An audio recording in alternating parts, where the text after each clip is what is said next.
नमस्कार साथियों, मैं यामिनी कुमावत आप सभी का स्वागत करती हूँ ज्ञान वेदा द लर्निंग पॉइंट के यूट्यूब प्लेटफॉर्म पर। तो आज हम डिस्कस कर रहे हैं हमारा 14 दिसंबर का करंट अफेयर्स। तो चलिए, इससे पहले मैं आपको बताना चाहती हूँ हमारा ज्ञान वेदा का ऐप भी है जो आपको प्ले स्टोर पर मिल जाएगा। वहाँ जाकर आप फुल कोर्सेज भी ले सकते हैं, साथ ही साथ उसकी PDF और हैंड नोट्स भी प्रोवाइड किए जाएंगे। तो चलिए आज के दिन की शुरुआत करते हैं मोटिवेशन कोट के साथ। The journey of 1,000 miles begins with a single step। जो जर्नी होती है, हजारों मीलों की जर्नी जो है वो एक सिंगल स्टेप से ही क्या होती है, स्टार्ट होती है। सिंगल स्टेप से ही क्या होती है, वो जर्नी पूरी होती है। तो एक एक कदम से ही क्या होता है, हम अपने लक्ष्य पे पहुंचते हैं। हमारा जो डेस्टिनेशन है वहां तक हम क्या पहुंचते हैं। तो किसी भी काम के लिए, किसी भी आपका अगर कोई भी काम है, अगर आपका कोई भी लक्ष्य है, उसके लिए आपको पहला स्टेप तो उठाना ही पड़ेगा, पहला कदम तो उसके लिए उठाना ही पड़ेगा।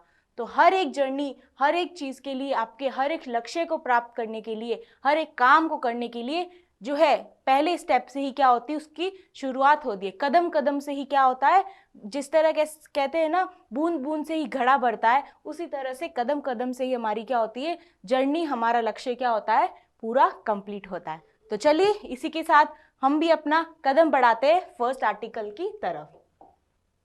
CPI inflation slumps down to 11 month CPI inflation slumps down to 11 month low 5.88% इन नवंबर। तो यहाँ पे बोला गया जो CPI इन्फ्लेशन है, कंज्यूमर प्राइस इंडेक्स का जो इन्फ्लेशन है, वो क्या हुआ है, वो कम हुआ है। कितना कम हुआ है, वो 5.88% कम हुआ है।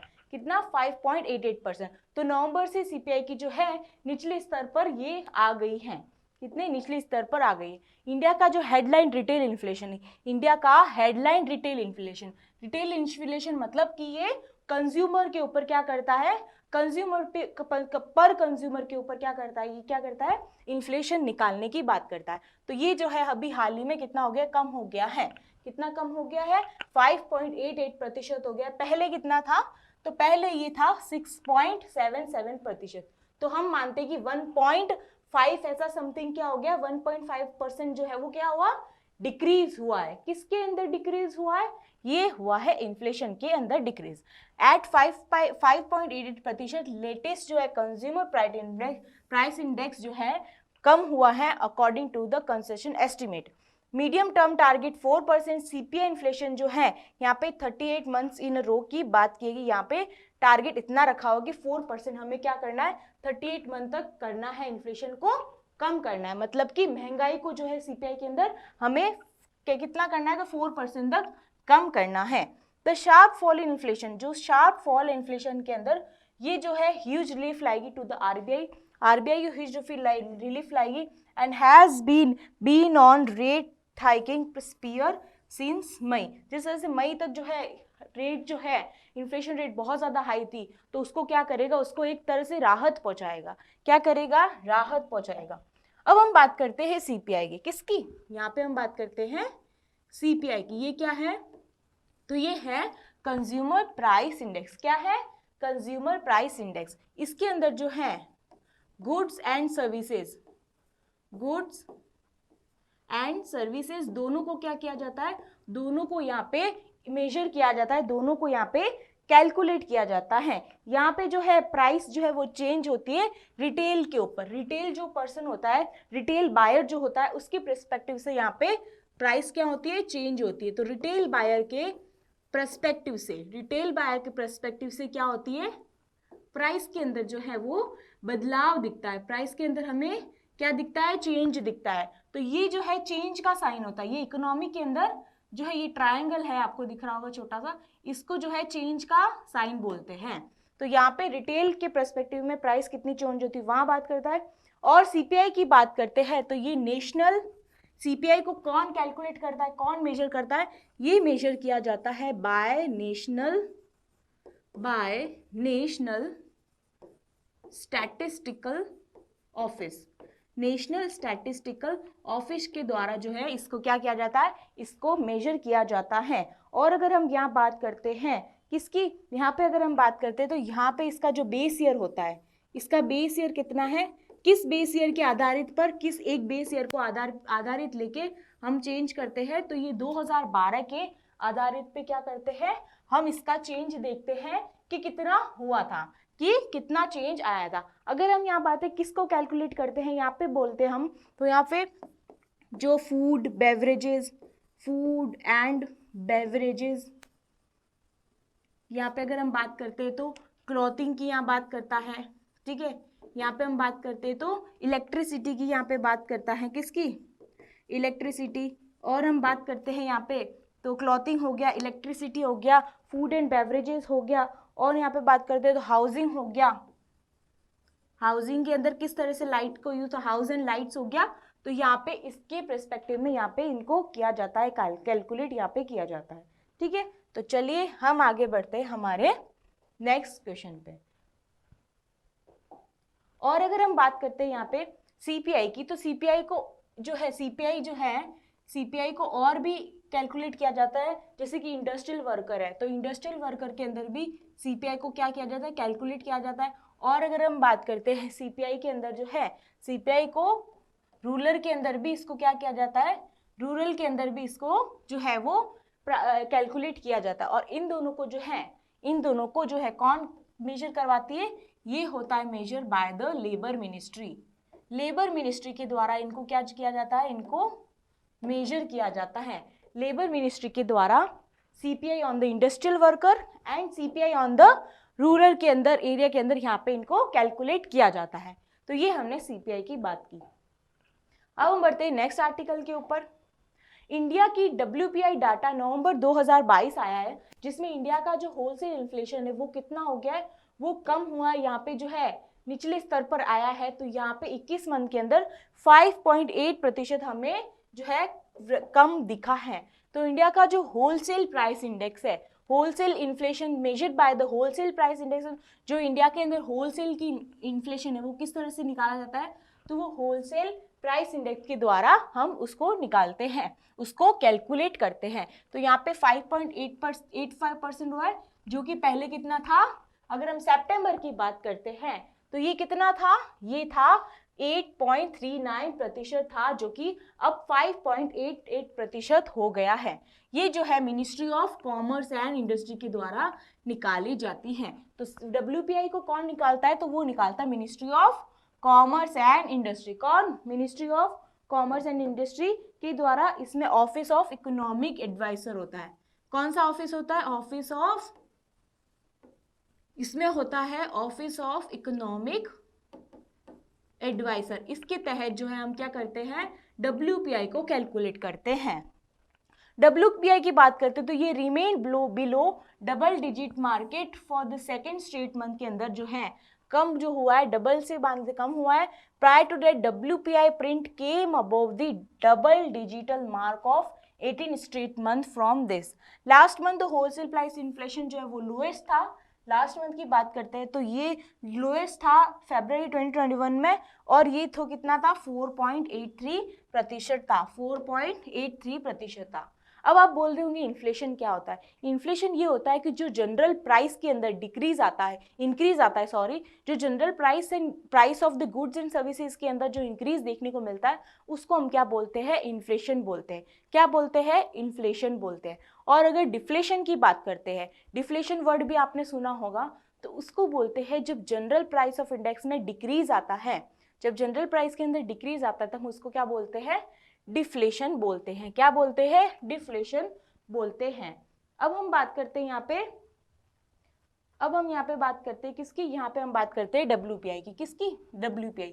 तो WPI को जो है यहाँ पे इसके अंदर सिर्फ जो है गुड्स को कैलकुलेट किया जाता है। किसको, गुड्स को जो है यहाँ पे सिर्फ यहाँ पे गुड्स को जो है प्राइस ऑफ गुड्स को कैलकुलेट किया जाता है। क्या किया जाता है, प्राइस ऑफ गुड्स को जो है यहाँ पे गुड्स की प्राइस को क्या किया जाता है, यहाँ पे कैलकुलेट किया जाता है। इसके बेस ईयर की बात करते हैं तो पहले इसका बेस जो है 2004-05 था, जिसको जो है 2017 के अंदर पहले कितना था, 2004-05 था, और जो है 2017 के अंदर इसको कितना चेंज कर दिया है, इसको जो है वो कितना चेंज कर दिया, इसको चेंज किया है 2012 को बेस ईयर इसके अंदर मान लिया है। यहाँ पे WPI की बात हो गई।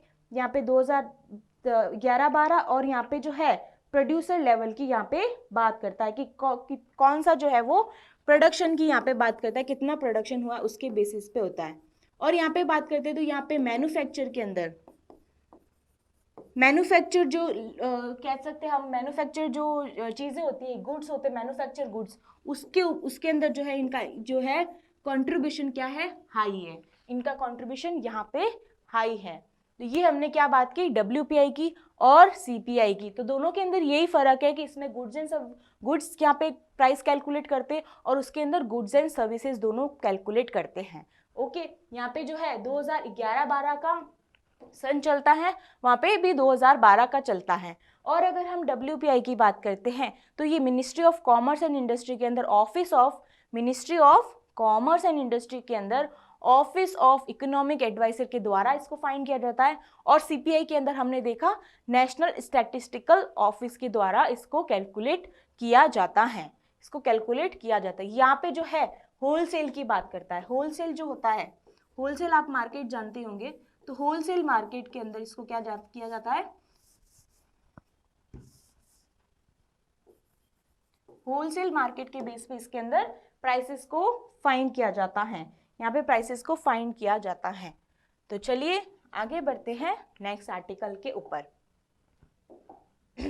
Ministry of Agriculture and Farmer Welfare has set up 2 committees to reduce the delay in the crop loss damage estimation and ensure timely settlement claim by, किसके द्वारा ये क्लेम किया गया है, ये क्लेम किया गया है मिनिस्ट्री ऑफ एग्रीकल्चर के द्वारा कि इनके लिए जो फार्मर्स की क्रॉप्स के डैमेज हो जाता है तो उसके अंदर 2 कमिटमेंट्स लिए जिसके द्वारा उसको क्या किया जाएगा, उसको क्या किया जाएगा, डिक्रीज किया जाएगा कि लॉसेस जो है वो क्या हो, कम हो, और यहाँ पे जो फॉरकास्ट है जो वेदर का उसको डिले ना करे। Now committee is for national wide implementation technology based crop yield estimation. एक तो क्या है, कमिटी जो है नेशनल वाइड निकाली इम्प्लीमेंटेशन कि यहाँ पे जो है टेक्नोलॉजी बेस्ड क्रॉप यील्ड का एस्टिमेशन फाइंड किया जाएगा, ठीक है। और यहाँ पे हम बात करते हैं committee for standardisation improvement weather data infrastructure. तो यहाँ पे बोला है कि यहाँ पे कमिटी जो है वो एक स्टैंडर्डाइजेशन और इम्प्रूव करेगी वेदर के फोरकास्ट के अंदर, वेदर के फोरकास्ट के अंदर यहाँ पे इम्प्रूव करने की बात की है। Both the committees will be headed by Director of Mahalanobis National Crop Forecast Center के द्वारा दो हेड किया जाएगा दोनों को, और under the ministry of agriculture and family welfare. तो ये कौन है, ये नरेंद्र तोमर जी है हमारे, कौन है, नरेंद्र तोमर जी के द्वारा ये बोला गया है। तो यहाँ पे इन दोनों की बात की है। जब हम बात करते हैं किसकी, यहाँ पे जब हम एग्रीकल्चर की बात करते हैं, जैसे कि आप जानते हो एग्रीकल्चर हमारे इंडिया के अंदर सबसे ज़्यादा इसी के द्वारा क्या होता है, इसी के द्वारा जो है काफ़ी जनों का जो है लिविंग जो है लाइवलीहुड चलता है। तो उसको जो है हमें यहाँ पे क्या बोला, इंक्रीज करने की बात की है कि किस तरह से हम क्रॉप को, एग्रीकल्चर के प्रोडक्शन को इंक्रीज कर सके। तो यहाँ पे जो हम बात करें, जिस तरह से क्लाइमेट हमें पता है कि क्लाइमेट किस तरह से एक चैलेंजिंग फेस है, क्लाइमेट जो चेंज हो रहा है वो किस तरह से चैलेंजिंग फेस है।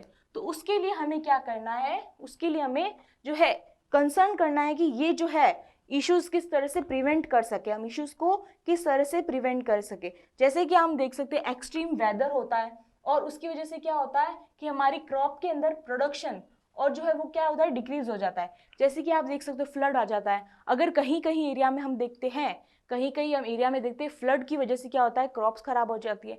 कहीं देखते हैं हम ड्रॉट की वजह से क्या हो जाता है, खराब हो जाती है। तो ये जो है इसको क्या करना है, हमें इसको जो है फॉरकास्ट करना है, इसको क्या करना है, हमें सही करना है कि यह सही सूचना हमें किस तरह से मिले। तो इसके लिए जो है Indian meteorological development, Indian meteorological development है, इंडियन मीटरोलॉजिकल डेवलपमेंट के द्वारा क्या है, डेवलपमेंट के द्वारा यहाँ पे जो है किसान के लिए एक ऑपरेशन चलाया जाएगा जिसको ग्रामीण कृषि मौसम सेवा बोला जाएगा। क्या, ग्रामीण कृषि मौसम सेवा दी जाएगी, जिसके अंदर ये क्या करेगा, यहाँ पे क्या करेगा, ये पहले ही बता देगा 5 दिन पहले ही आने वाले वेदर कैसा होगा उसकी सूचना यहाँ पे प्रोवाइड करने की यहाँ बात कही है। तो यहाँ पे जो है बोला गया है कि टाइमली हम क्या करेंगे वेदर को फोरकास्ट करेंगे और यहाँ पे वार्निंग दे देंगे किस तरह से हम जो है उस चीज को टैकल कर सके। अगर फ्लड आ गया तो हम किस तरह से उसको टैकल कर सके, यहाँ पे बोला गया है। क्योंकि जैसे कि आप जानते हो अगर बेटर एनवायरनमेंट होगा तो बेटर प्रोडक्शन होगा, ठीक है, और बेटर प्रोडक्शन होगा तो ही क्या होगा, इकोनॉमी के अंदर भी ग्रोथ आएगा और जो है लोगों को न्यूट्रिशन लेवल भी क्या मिलेगा, अच्छा मिलेगा, और उसके साथ क्या होगा, आप जानते हो हेल्थ भी क्या होगी, अच्छी होगी। तो ये सारी चीजें जो है these are all are interconnected with other one and other self. तो यहाँ पे क्या बात की है, यहाँ पे मेनली क्या बात की है कि किस तरह से जो लॉसेस हो रहा है उसको हम डिक्रीज करें, किस तरह से हम इकोनॉमी के अंदर प्रोडक्शन की लेवल को इंक्रीज करें। जैसे कि आप जानते हो एग्रीकल्चर जो है 75% क्या करता है, यहाँ पे जो है एम्प्लॉयमेंट को क्या करता है, यहाँ पे इंक्रीज करता है। तो यहाँ पे क्या हो गया, ये हमने एस्टिमेशन यहाँ पे किस तरह से इसको जो है प्रिवेंट कर सके, इन सारी चीजों को यहाँ पे ये बात कही है। तो चलिए नेक्स्ट आर्टिकल पे बढ़ते, और ये कमिटीज एक टेक्नोलॉजिकल बेस्ड क्रॉप यील्ड बताइए और यहाँ पे वेदर फॉरकास्ट डाटा इंफ्रास्ट्रक्चर बताया गया है। यहाँ पे डाटा इंफ्रास्ट्रक्चर की बात की है। चलिए नेक्स्ट आर्टिकल पर, NTPC crosses the 1 gigawatt annual capacity mark in renewable energy. तो रीन्यूएबल एनर्जी के अंदर यहाँ पे बोला है कि 5.23 के अंदर जो है एनटीपीसी कितना क्रॉस करेगी, 1 गीगावाट क्रॉस करेगी।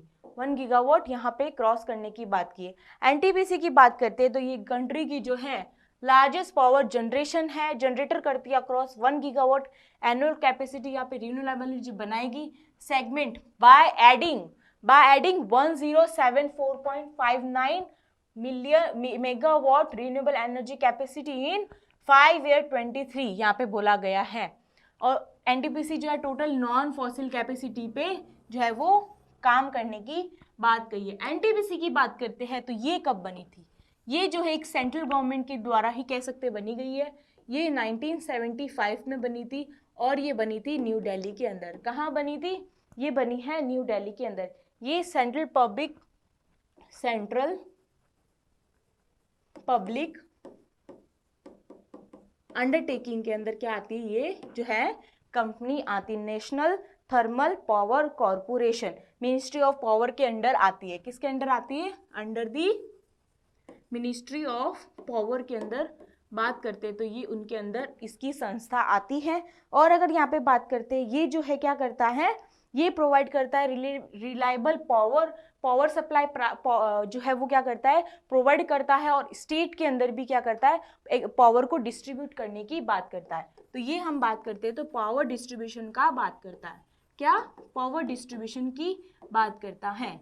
और अगर हम एनटीपीसी की बात करते हैं तो ये एक महारत्न कंपनी है। क्या है, ये एक महारत्न कंपनी है जिसको जो है 2010 के अंदर डाला गया था। 2010 के अंदर इसको महारत्न कंपनी के अंदर इसको रखा गया था, ठीक है। तो ये एनटीपीसी है। और हाल ही में जो है एनटीपीसी ने इंडियन ऑयल कॉर्पोरेशन के साथ भी एक कमिटमेंट किया है जिसके द्वारा ग्रीन पावर को सप्लाई करेगा। क्या करेगा, ग्रीन पावर को सप्लाई करेगा। तो एनटीपीसी ने किसके साथ कोलैबोरेशन या किसके साथ एमओयू साइन किया, तो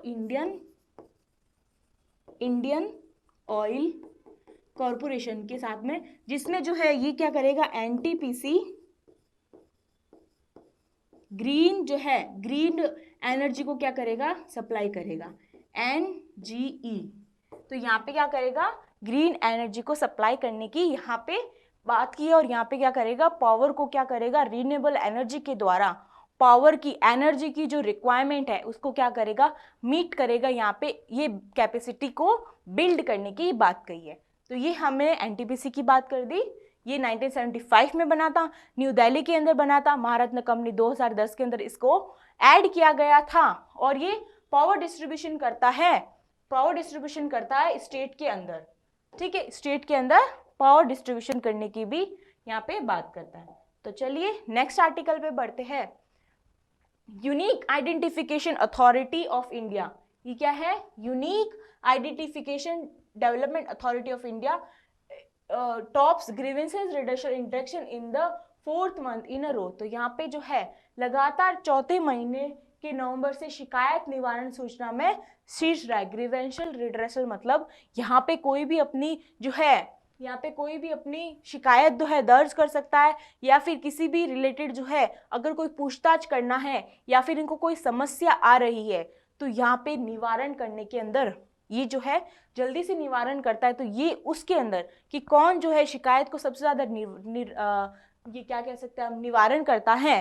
तो यहाँ पे क्या बात की है कि इसको जो है टॉप के अंदर रखा गया है 4th month के टॉप में। तो Unique Identification Authority of India has once again awarded for the first rank among all the group of ministers of departments autonomous bodies for the resolution of public grievances in the ranking report जो publish हुई थी किसके द्वारा, Department of Administration Reform and Public Grievances for November 2022। और यहाँ बात करें ये जो है 4th month के अंदर जो है चौथे मंथ के अंदर फर्स्ट पे आया है। Unique identification development unique Identification Authority of India की बात करती है तो ये क्या है, ये एक डेमो, ये क्या कलेक्ट करता है, ये कलेक्ट करता है डेमोग्राफिक मतलब पॉपुलेशन के बारे कितनी है, डेमोग्राफिक एंड बायोमेट्रिक इंफॉर्मेशन को जो है क्या करता है यहाँ पे कलेक्ट करता है कि कितने जो है हमारे इंडिया के अंदर जो है पॉपुलेशन है, कितने जो है रेजिडेंट यहाँ पे रहते हैं। ये जो है एक 12 डिजिट का एक क्या है 12 डिजिट का ये क्या एक नंबर है जिसके द्वारा क्या होता है कि ये यूनिक एक नंबर है, यूनिक नंबर जिसको हम क्या बोलते हैं, जिसको हम बोलते हैं आधार कार्ड। आपको पता ही होगा आपके आधार कार्ड के ऊपर नंबर लिखा हुआ है तो ये क्या है 12 डिजिट यूनिक आइडेंटिफिकेशन नंबर है जिसको आधार बोलते हैं। किसको बोलते हैं, आधार बोलते हैं। ये जो है under the electricity and IT ministry के अंदर आता है, इलेक्ट्रॉनिक्स एंड ये जो है under the electronics and IT ministry के अंदर इसको रखा गया है। तो ये unique Identification Authority of India को टॉप पे रखा गया है चौथे मंथ की रो के अंदर। ठीक है, आगे बढ़ते हैं नेक्स्ट आर्टिकल के ऊपर। MOU was signed between Department of Agriculture, Farmer Welfare and Department of Space to develop the कृषि डिसीजन सपोर्ट सिस्टम। यहाँ पे बात की कि कृषि को किस तरह से सपोर्ट किया जाए, कृषि के अंदर जो है हमारे एग्रीकल्चर सेक्टर में कितने जन के पीपल को किस तरह से सपोर्ट किया जाए। तो यहाँ पे बात करते हैं ये एक जो है यहाँ पे MOU साइन हुआ है department of agriculture farmer welfare जो है फार्मर वेलफेयर, यहाँ पे Narendra Singh Tomar ji department of space tech and Krishi design को यहाँ पे बात की है कि इसको हम क्या करेंगे, स्टार्ट किया है कि ये हमने स्कीम को डेवलप किया है जिसमें जियोसेप्टर टेक्नोलॉजी को यूज करके database for enhancing evidence based decision लिया जाएगा and capability of all stakeholder in the agriculture sector. तो यहाँ पे जो है जियोसेप्टर टेक्नोलॉजी को यूज किया जाएगा एंड उसके रिलेटेड डाटा को for enhancing the evidence based decision making capability. And यहाँ पे जो है काफी स्टेक होल्डर्स जो है एग्रीकल्चर के सेक्टर के अंदर आए थे। The Ministry of Agriculture and Family Welfare is developing Krishi DSS, a decision support system on the line of Gati Shakti. ये किसकी लाइन में है, on the line of the Gati Shakti, using the RISAT 1A and the Vedas of a Department of Space. This will enhance the evidence-based decision making.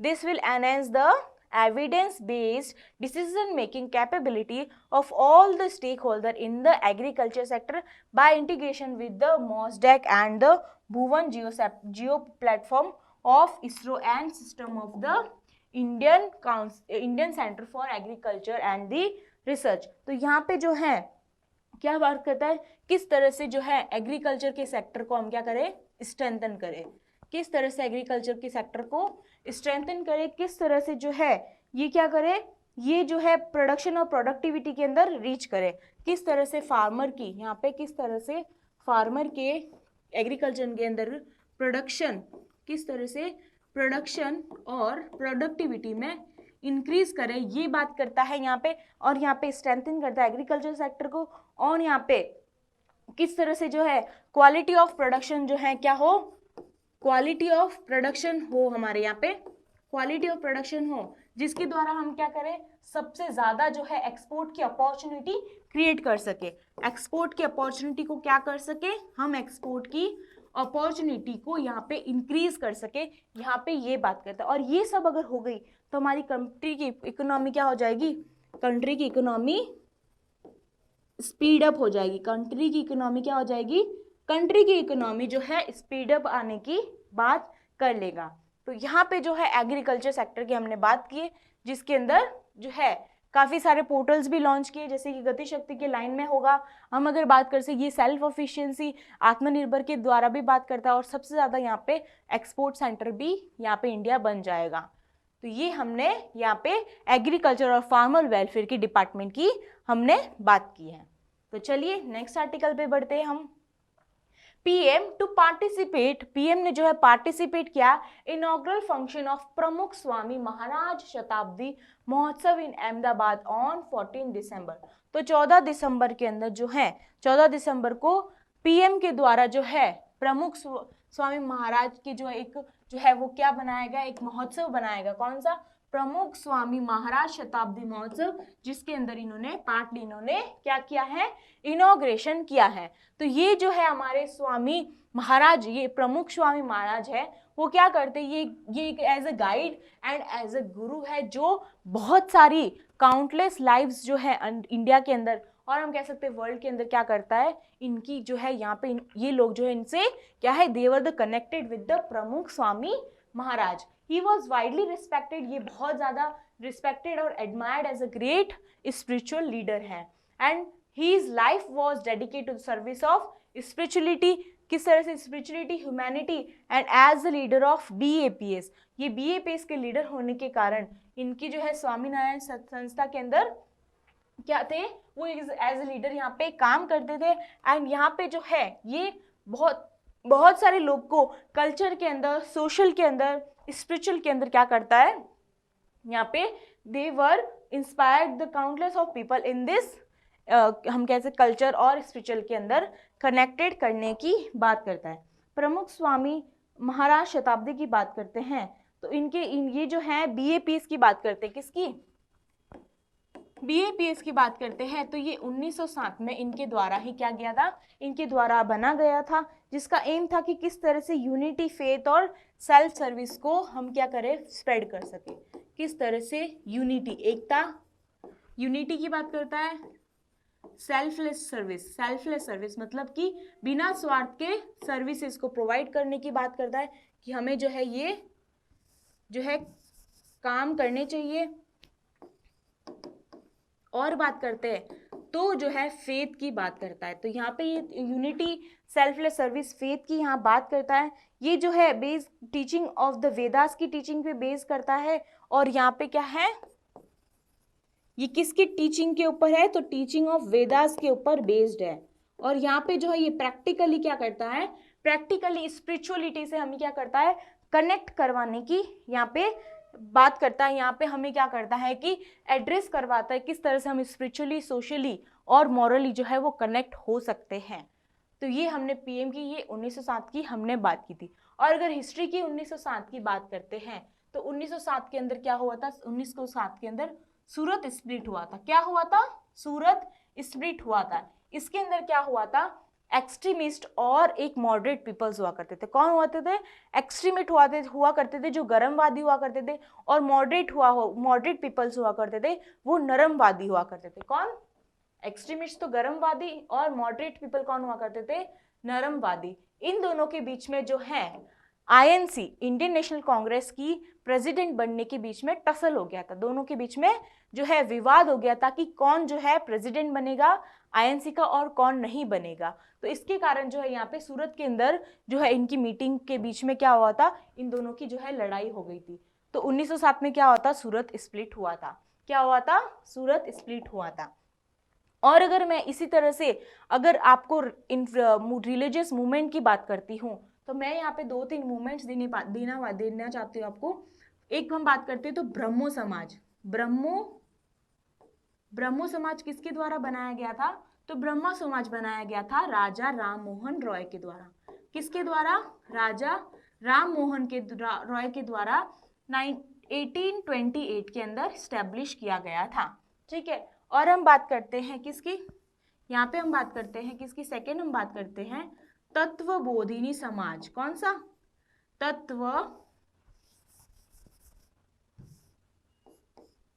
Tattvabodhini समाज। तत्वबोधिनी समाज जो है देवेंद्र नाथ टैगोर के द्वारा बनाया गया था। कौन सा? देवेंद्र नाथ टैगोर के द्वारा ये जो है बनाई गई थी। और यहाँ पे हम बात करते हैं किसकी, और हम बात करते हैं सत्य शोधक समाज। किसकी? सत्य शोधक समाज। ये कौन बात करता है? तो इसकी जो है बात करते हैं हमारे ज्योतिराव फूले। कौन? ज्योतिराव फूले। इन्होंने जो है ब्रह्मो समाज के अंदर हम बात करते हैं तो इन्होंने जो है किसकी बात की थी? इन्होंने सती के सिस्टम को बैन करने की, किस तरह से वुमेन को हम एम्पावर कर सकते हैं एट दैट टाइम। अगर हम बात करते हैं उस सदी के अंदर इन्होंने इतनी बड़ी बात की थी। सती शोधक समाज की बात करते हैं तो यहाँ पे ज्योतिराव फूले ने बोला गया था कि किस तरह से बैकवर्ड पीपल होते हैं, जो हम हरिजन या फिर इनको कह सकते हैं जो लो क्लास के पीपल होते हैं, उनको जो है टेम्पल में एंट्री देने के लिए यहाँ पे राइट्स देने की बात कही थी। तो यहाँ पे तत्वबोधिनी की बात करते हैं तो यहाँ पे देवेंद्रनाथ ने back to the Vedas, Vedas के अंदर वापस जाने की भी इन्होंने यहाँ पे बात की थी। तो ये कुछ जो है हमारे रिलीजियस मूवमेंट से जो आपको शायद पूछे जाएंगे या फिर मैं कह सकती हूँ हिस्ट्री के अंदर तो डेफिनेटली क्वेश्चन आता है। आगे बढ़ते हैं नेक्स्ट क्वेश्चन पे। पॉपुलर मराठी लावणी सिंगर सुलोचना चावन पासेज अवे। लोकप्रिय मराठी लावणी गायिका सुलोचना चावना का जो है हाल ही में निधन हो गया। Chavan was awarded as a Padmashri award मिला गया है। इंडिया की जो 4th हाईएस्ट सिविलियन अवार्ड है, जिनको मार्च 2022 के अंदर इनको मिला गया है। कब मिला है? मार्च 2022 को इनको ये अवार्ड मिला है। और हम बात करते हैं यहाँ पे इनकी, तो Sulochana Chavan was known for a soulful Lavani dance के लिए ये क्या है, इनको लावनी डांस के अंदर इनको क्या मिला है, मतलब ये उसी के लिए जानी जाती है। She was single-handedly responsible for keeping alive and popularizing the Lavani genre of the Marathi folk music, which is genre that combines, जो कि ट्रेडिशनल ऑफ मराठी सॉन्ग का एक कॉम्बिनेशन है जिसमें डांस भी किया जाता है और सॉन्ग भी है, specially on the beats of dholki. ढोलकी के बेस पे इनको है। और अगर हम बात करते हैं तो इनको जो है क्वीन ऑफ लावनी भी बोलते हैं। क्या बोलते हैं इनको? She known as a queen of Lavani. क्या बोला जाता है इनको? She is known as a queen of Lavani बोला जाता है। ठीक है, इनको क्या बोला जाता है? क्वीन ऑफ लावनी बोला जाता है। और इनको जो है संगीत नाटक अकादमी के द्वारा अवार्ड भी दिया गया था। तो यहाँ पे बात करते हैं संगीत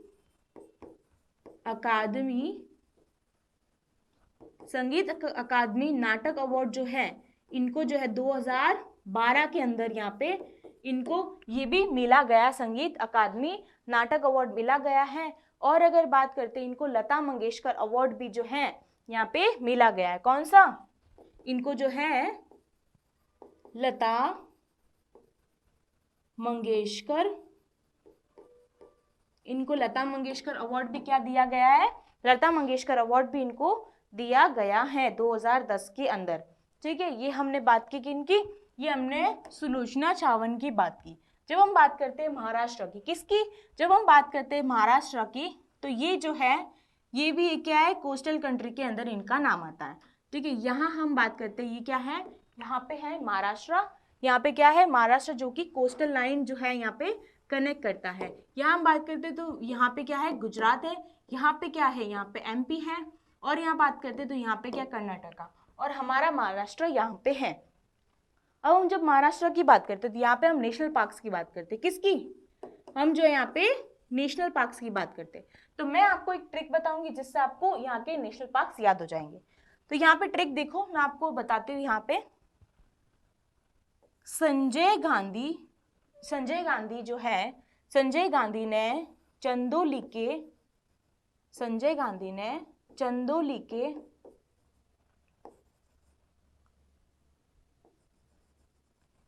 के नवे गांव में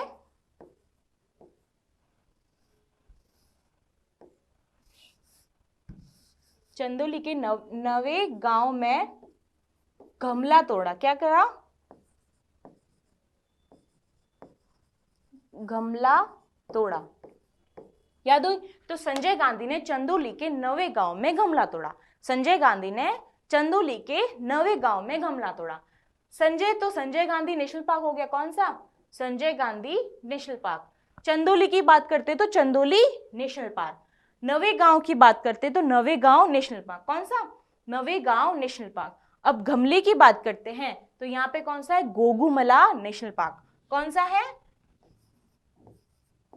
गोगुमला नेशनल पार्क। और तोड़ा की बात करते तो तडोबा नेशनल पार्क। कौन सा? Tadoba national park. Tadoba national park. ये हमने जो है महाराष्ट्र के नेशनल पार्क्स की बात कर दी है। तो ये पॉपुलर मराठी लावणी सिंगर सुलोचना चावला का जो है हाल ही में निधन हो गया। तो चलिए नेक्स्ट आर्टिकल पे बढ़ते हम। World health organization names sir Jeremy Farrar as a chief scientist, doctor Amelia Latu Afuhaamango Tuipulotu as a chief nursing officer. As a chief nursing officer. तो यहाँ पे हम बात करते हैं किनकी?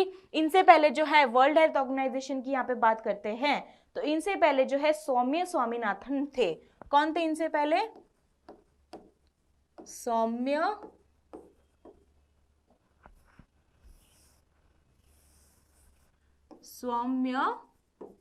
स्वामीनाथन को इन्होंने रिप्लेस किया है, जो कि एक इंडियन ओरिजिन के थे। क्या थे?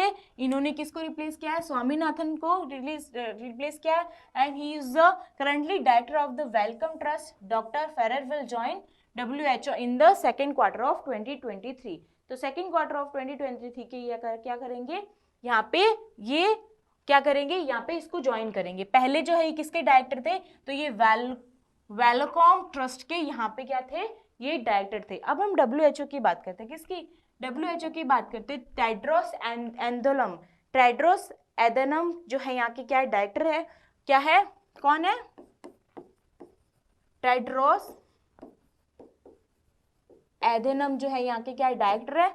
और हम बात करते हैं इसका हेडक्वार्टर की बात करते हैं तो इसका हेडक्वार्टर कहाँ है? जिनेवा स्विट्जरलैंड में इसका हेडक्वार्टर है। और ये कब बनी थी? तो ये बनी है 1948 के अंदर। कब बनी है? ये जो है 1948 के अंदर जो है ये बनी है। तो चलिए नेक्स्ट आर्टिकल के ऊपर बढ़ते हैं हम। BECIL Joseph wins best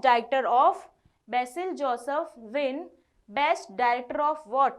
best director at Asian academy creative award. Asian academic creative award के लिए बेसिल जोसेफ को जो है यहाँ पे खिताब मिला, यहाँ पे इनको पुरस्कार मिला है। He was conferred the award of his 2021 Malayalam film Minnal Murali के लिए इनको जो है क्या मिला है? इनको अवार्ड मिला है।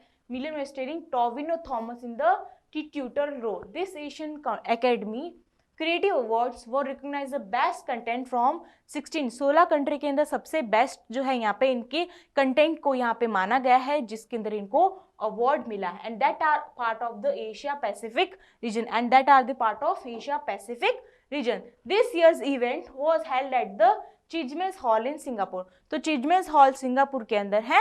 चिजमेस हॉल जो सिंगापुर के अंदर है वहां पे इसको इवेंट को हेल्ड किया गया था। The award ceremony is being held in in person after a gap of 2 years. After a gap of 2 years since it was hosted online during the corona virus के टाइम जो है इसको क्या किया था? इसको जो है ऑनलाइन यहाँ पे किया गया था।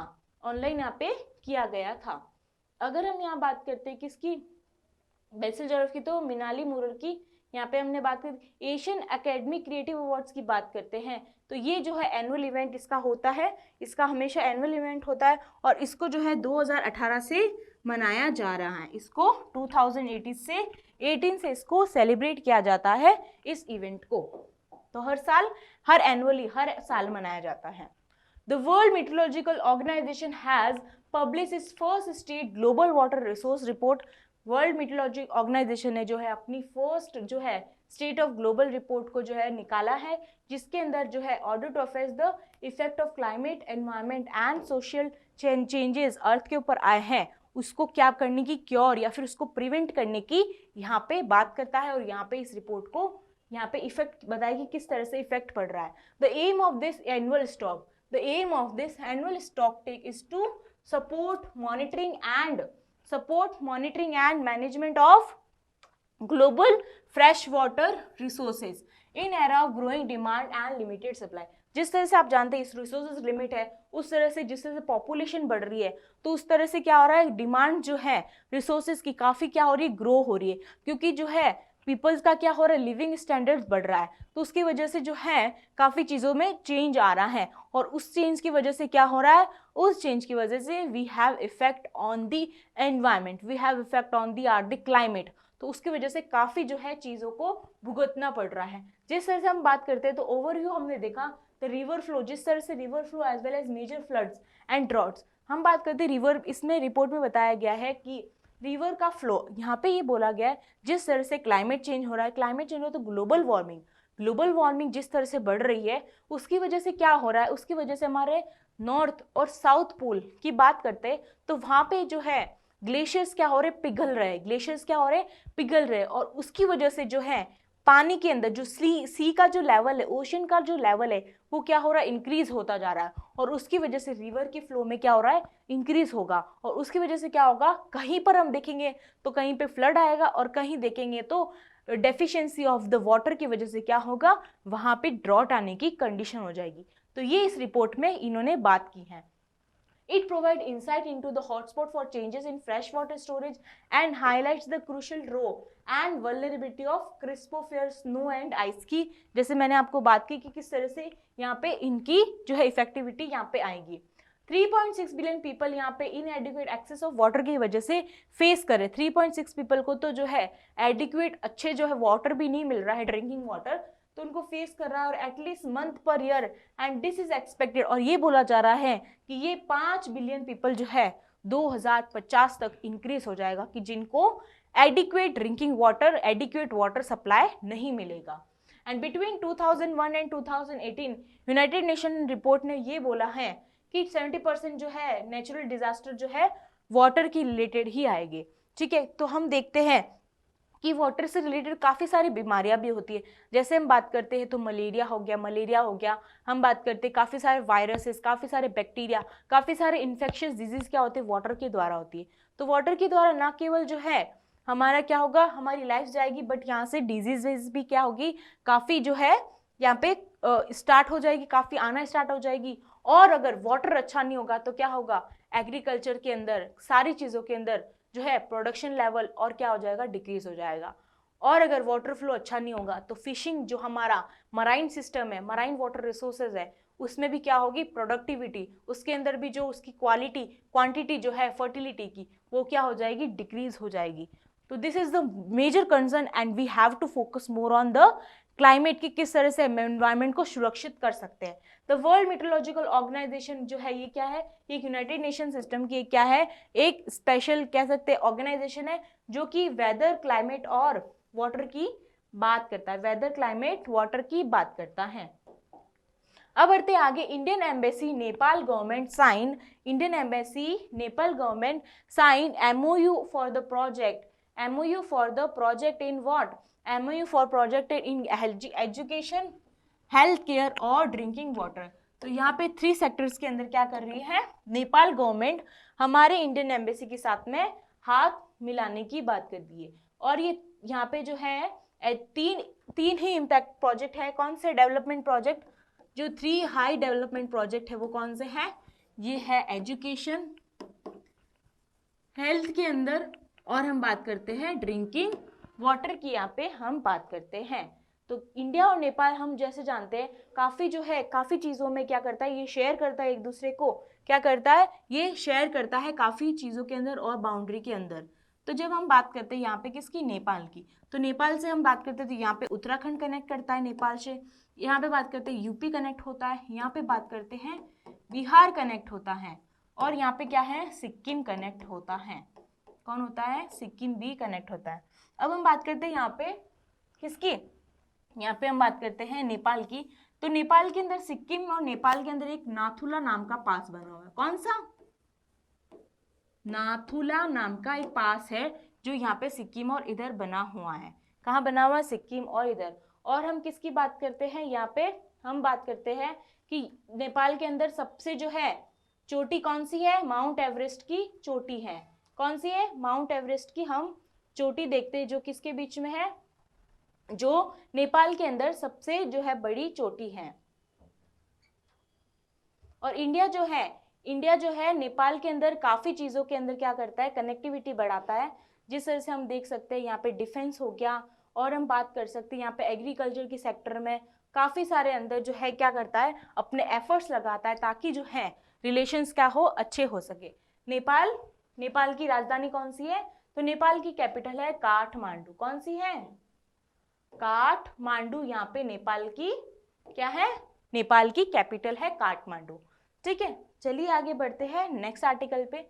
G7 countries forms international climate club to combat global warming. तो ग्लोबल वार्मिंग को जो है यहाँ पे प्रिवेंट करने के लिए G7 कंट्रीज के द्वारा एक यहाँ पे क्या किया है? एक रैपिड सपोर्ट दिया गया है, जिसके द्वारा इसको हम क्या करेंगे? क्योर करने की यहाँ पे बात की गई है। क्या पे क्योर गए? The climate aims to support the rapid and ambitious implementation of the Paris agreement, जो हाल ही में हुआ था, उसके अंदर जो भी हमने पॉइंट्स लिखे थे इन्वायरमेंट के रिलेटेड, उसको यहाँ पे जो है उसका जो इम्प्लीमेंटेशन करने के लिए यहाँ पे बात करती है। तो यहाँ पे लिमिट ग्लोबल वार्मिंग को लिमिट करने की बात की है कि 1.5 डिग्री सेल्सियस तापमान होना चाहिए, उससे ज़्यादा नहीं बढ़ना है।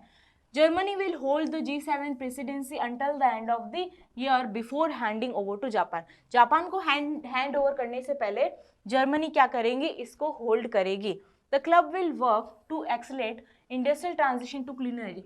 इंडस्ट्री सबसे ज़्यादा जो है हम बात करते हैं, सबसे ज़्यादा सॉलिड वेस्ट जो है और कह सकते हैं वेस्ट मटेरियल सबसे ज़्यादा इंडस्ट्री के द्वारा ही जो है यहाँ पे क्या किया जाता है? वाटर के अंदर इनके द्वारा ही डंप किया जाता है। उसकी वजह से क्या होता है कि जो हमारा वाटर रिसोर्स सिस्टम है उसको जो है काफ़ी हानि पहुंचती है, और उसके अंदर काफ़ी जो है फॉस्फोरस की मात्रा होने की वजह से पीएच लेवल और कार्बन की मात्रा ज़्यादा होने की वजह से क्या होता है? एक्वेटिक सिस्टम के अंदर जो है फिशिंग को क्या होता है? यहाँ पे बहुत भुगतना पड़ता है। तो यहाँ पे इसको भी क्योर करेगा। तो जिस तरह से इंडस्ट्रियल एनर्जी के अंदर क्लीन एनर्जी का फॉर्म किस तरह से लेके आए और जो है एमिशन को किस तरह से हम कम कर सके, यहाँ पे बात की गई है। G7 की बात करते हैं तो यहाँ पे G7 कंट्रीज कौन कौन सी है? G7 की कंट्रीज की बात करते हैं तो यहाँ पे आ जाता है UK, US, Canada, Germany, Japan, Italy, UK, US, Canada, Japan, यहाँ पे UK, US, Canada, Germany, Japan, Italy और हमारा ये फ्रांस आ जाएगा। कौन आ जाएगा? ये सारी G7 कंट्रीज है जो क्या होती है? हर साल अपनी सबमिट को क्या करता है? प्रेसिडेंसी को रोटेट करता है एनुअल बेसिस के ऊपर। क्या करता है?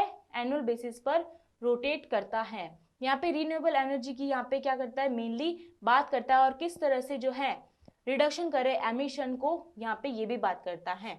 और यहाँ पे हम बात करते हैं तो यहाँ पे इनके द्वारा असिस्टेंस भी दी जाएगी काफ़ी सारी जो है कंट्रीज को जहाँ पे एमिशन ज़्यादा हो रहा है। तो एमिशन का रोल यही है कि यहाँ पे क्या हो रहा है? ग्लोबल वार्मिंग में कार्बन डाइऑक्साइड क्या हो रही है? इंक्रीज हो रही है। कार्बन डाइऑक्साइड की इंक्रीज होने की वजह से काफ़ी जो है हमें भुगतना पड़ रहा है एनवायरमेंट के रिलेटेड से लेकर। चलिए आगे बढ़ते हैं नेक्स्ट आर्टिकल के ऊपर। India showed a decline, India ने जो है डिक्लाइन शो किया इन मलेरिया डेथ के अंदर। India showed a decline in malaria death in 2021 compare to 2022 and WHO world malaria report 2020 के अंदर ये बोला गया है, 2022 मलेरिया रिपोर्ट के अंदर ये बोला गया है कि इंडिया ने जो है मलेरिया के अंदर काफ़ी जो है डिक्रीज लेके आया है। ठीक है, यहाँ पे हम बात करते हैं as per the report there were the estimation 247 million cases recorded in the 2021 and 84 malaria endemic to the country. 84 countries ऐसे जो मलेरिया के अंदर एंडेमिक हैं। However, the rate of the increase in malaria, जो मलेरिया की increase है वो rate वो क्या हुई है 2019 से लेके 20 में काफी कम हुई है।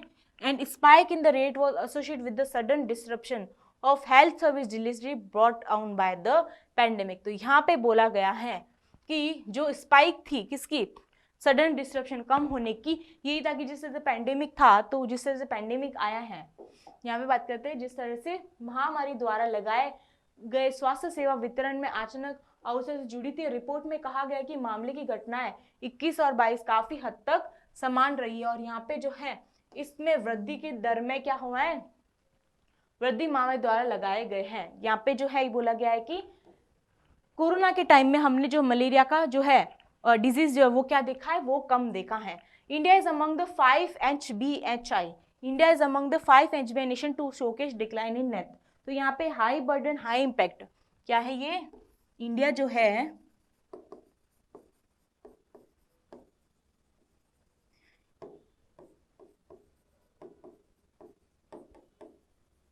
यहाँ पे बोला गया है कि इंडिया जो है 5 high burden high impact nation के अंदर जो है नंबर आया, जिसमें इन्होंने क्या मलेरिया को डेथ्स को क्या किया है, डिक्रीज किया है, मलेरिया की डेथ्स को क्या किया है, डिक्रीज किया है। और पीएम का विजन है कि इंडिया को जो मलेरिया फ्री कंट्री बनाया जाए, मलेरिया फ्री कंट्री बनाया जाए।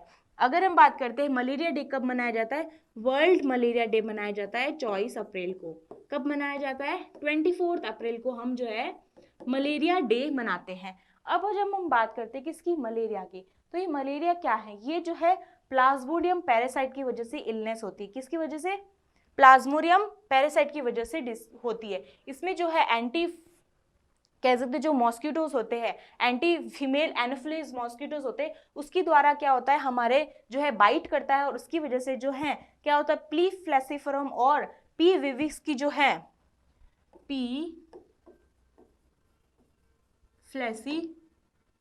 फ्लैसीफोरम एंड पी विविक्स जो है, ये दो ऐसी स्पीसीज है जो सबसे ज्यादा क्या है, सबसे ज्यादा डेंजरस है। These diseases are the most dangerous in the malaria के अंदर P falciparum and P vivax। इसमें जो है ये डेडलेस पैरासाइट जो कि हमें देखता है अफ्रीकन कॉन्टिनेंट में सबसे ज्यादा देखी जाती है, अफ्रीकन के अंदर सबसे ज्यादा देखी जाती है। और हम बात करते हैं यहाँ पे किसकी, मॉस्किटोज की बात किए, तो मॉस्किटोज जो है मॉस्किटो वर्ल्ड मॉस्किटो डे कौन सा, यहाँ पे हम बात करते हैं तो वर्ल्ड मलेरिया डे की बात करते हैं तो ये मनाया जाता है 24 अप्रैल को। कब, 24 अप्रैल को। और हम बात करते हैं किसकी, वर्ल्ड मॉस्किटोज डे की बात करते हैं तो ये कब मनाया जाता है, ये मनाया जाता है 28 अगस्त को ये डे मनाया जाता है। WHO की बात करते हैं तो टेड्रस एडेनम इनकी क्या है, ये कौन है, इनके टेड्रस एडेनम इनके डायरेक्टर जनरल है। और यहाँ पे हमने मलेरिया को किस तरह से डिक्रीज करना है ये हमने यहाँ पे बात की। और हम बात करते हैं इसके अंदर तो मलेरिया के अंदर सबसे ज्यादा बात करते हैं तो कौन सा नेशन जो है सबसे ज्यादा डेथ रिकॉर्ड करता है, तो नाइजीरिया तांजानिया, कौन सी अफ्रीकन कंट्रीज नाइजीरिया तांजानिया, इनके अंदर जो है हाफ जो डेथ है इनकी मलेरिया के अंदर होती है। तो हम देखते हैं सबसे ज्यादा जो है ऐसी डिजीजेस जो होती है इन्फेक्शियस डिजीजेस वो हमें अफ्रीकन कॉन्टिनेंट में सबसे ज्यादा दिखती है और सबसे पहले वहीं पे ही उत्पन्न होती है। तो नाइजीरिया और तांजानिया क्या है, these were the 2 South African countries where we recorded the most malaria disease, और जहाँ पे क्या होता है half of the people were died through the malaria disease. तो ये था कि इंडिया के अंदर जो है रेट क्या हो गई है, कम हो गई है, इंडिया के अंदर रेट कम हो गई है। ठीक है, आगे बढ़ते हैं नेक्स्ट पे। Who has been conferred with the Karnataka Ratna award posthumously? तो यहाँ पे बोला मरणोपरांत कर्नाटका रत्न पुरस्कार में सम्मानित किसे किया गया है, ये किसे किया था, ये किया गया पुनीत राजकुमार को यहाँ पे पुरस्कार यहाँ पे दिया गया है। Who among the following has won the, कौन जो है जिसने राज्योत्सव अवार्ड जो है इस साल में कर्नाटका की गवर्नमेंट के द्वारा मिला है, तो ये मिला है किसको, ये मिला है के सिवान को मिला है। किसको मिला है, के सिवान को मिला है। के सिवान की बात करते हैं तो ये जो है पहले क्या थे, फॉर्मर इसरो के क्या थे, इसरो के प्रेसिडेंट थे। और अभी कौन है, अभी है एस सोमनाथन। कौन है, एस सोमनाथन। ठीक है, आगे बढ़ते हैं नेक्स्ट पर। Rajesh Ranjan has been appointed as the next ambassador for India to which of the following country. Next ambassador for the India to which of the following country. तो राजेश ने किसका बनाया है? आइवरी कोस्ट का नेक्स्ट एम्बेसडर बनाया, Ivory Coast का next ambassador बनाया है।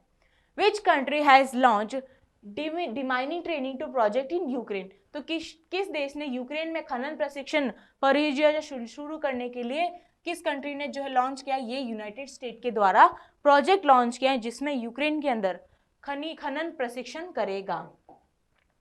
Lula da Silva has defeated the incumbent president of which of the following countries. और उसके बाद में ये क्या बन गए? न्यू प्रेसिडेंट बन गई है। तो ये बनी है ब्राजील की। कहाँ पे? ब्राजील की। ब्राजील की बात करते हैं तो ये क्या है? ये एक जो है वो क्या है? साउथ अमेरिकन कंट्रीज है। यहाँ बात करते हैं तो यहाँ क्या है? यहाँ पे ब्राजील है, हियर द ब्राजील। यहाँ बात करते हैं यहाँ पे क्या है? अर्जेंटीना है। क्या है? अर्जेंटीना है। और हम यहाँ बात करते हैं किसकी? यहाँ पे बात करते हैं तो यहाँ पे क्या है? चिली है। क्या है? जहाँ पे सबसे ज्यादा जो है लंबे जो है यहाँ पे कह सकते हैं एंडीज पर्वत हमें मिलते। कौन से? एंडीज हिल्स माउंटेन यहाँ पे मिलते। और ये कौन सा है? चिले है। ये क्या है? चिले है। और यहाँ पे चिले है और यहाँ पे जो है पेरू है। कौन सा है? पेरू। कौन है? पेरू। और अगर हम यहाँ बात करते हैं यहाँ से जो है, यहाँ से कौन सी जो रेखा गुजरती है? तो यहाँ पे हम रेखा बात करते हैं तो यहाँ पे ट्रॉपिक ऑफ कैंसर गुजरती है। कौन सी? Tropic of cancer. और जो है इक्वेटर जो है यहाँ से गुजरती है। इक्वेटर और ट्रॉपिक ऑफ कैंसर गुजरती है। अब ऐसा कौन सा कॉन्टिनेंट जहां पे तीनों जो है रेखा गुजरती है? तो वो कौन सा जो है कॉन्टिनेंट है? वो है साउथ अफ्रीका। कौन सा है? साउथ अफ्रीका ऐसा है जिसके से ट्रॉपिक ऑफ कैंसर, इक्वेटर और ट्रॉपिक ऑफ कैप्रिकॉर्न तीनों जो है वो गुजरती है। कौन गुजरती है? तीनों रेखाएं इनके जो है कॉन्टिनेंट से गुजरती है। तो वो कौन है? ये है, this is the south Africa. कौन सा है? South Africa. ठीक है। यहाँ पे अगर नॉर्थ अमेरिका, साउथ अमेरिका की बात करते हैं तो यहाँ पे कौन सा आइलैंड है? यहाँ पे कैरिबियन आइलैंड है। कौन सा है? यहाँ पे कैरिबियन आइलैंड है। तो हमेशा अपने पास में मैप रखिए ताकि आपको जो है मैप को ढूंढने की जरूरत ना हो। तो मैप हमेशा साथ में रखिए ताकि आपको हेल्पफुल रहे।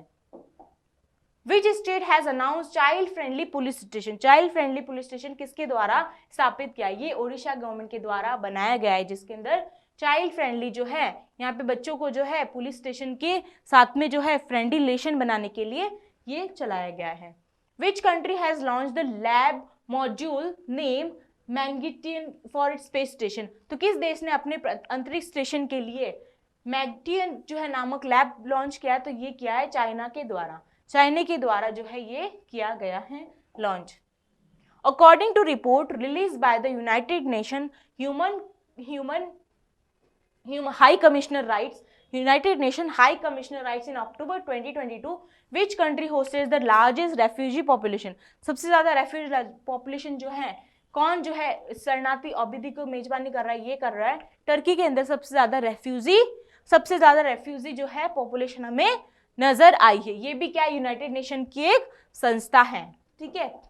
आगे बढ़ते according to the WHO's global TB report 2022, how many TB cases were notified in India? तो इंडिया के अंदर टीबी को जो है किस तरह से टीबी के केसेस को दिखाया गया? तो WHO की रिपोर्ट के द्वारा यहाँ पे 21.4 लाख पीपल जो है यहाँ पे टीबी के केसेस शो हुए। और इंडिया के अंदर टीबी मुक्त अभियान बनाया गया है। कौन सा? टीबी मुक्त अभियान, जिसमें बोला गया है कि जो है हमें 2025 तक क्या करना है? टीबी को जो है फ्री करना है, टीबी मुक्त जो है कंट्री बनाना है। और ये जो है ministry of housing and family welfare के द्वारा ही ये पोर्टल जो है, ये अभियान जो है शुरू किया गया है। तो चलिए आज का सेशन यहीं तक। आई होप आप सभी को सेशन पसंद आया होगा। तो लाइक शेयर जरूर कीजिए और अपने फैमिली और फ्रेंड्स के साथ भी इसको शेयर कीजिए और इस चैनल को सब्सक्राइब कीजिए और बेल आइकन पर क्लिक कीजिए ताकि आपको न्यू वीडियोस रोज मिल सके, न्यू अपडेट्स आपको मिल सके। तो धन्यवाद। जय हिंद, जय भारत।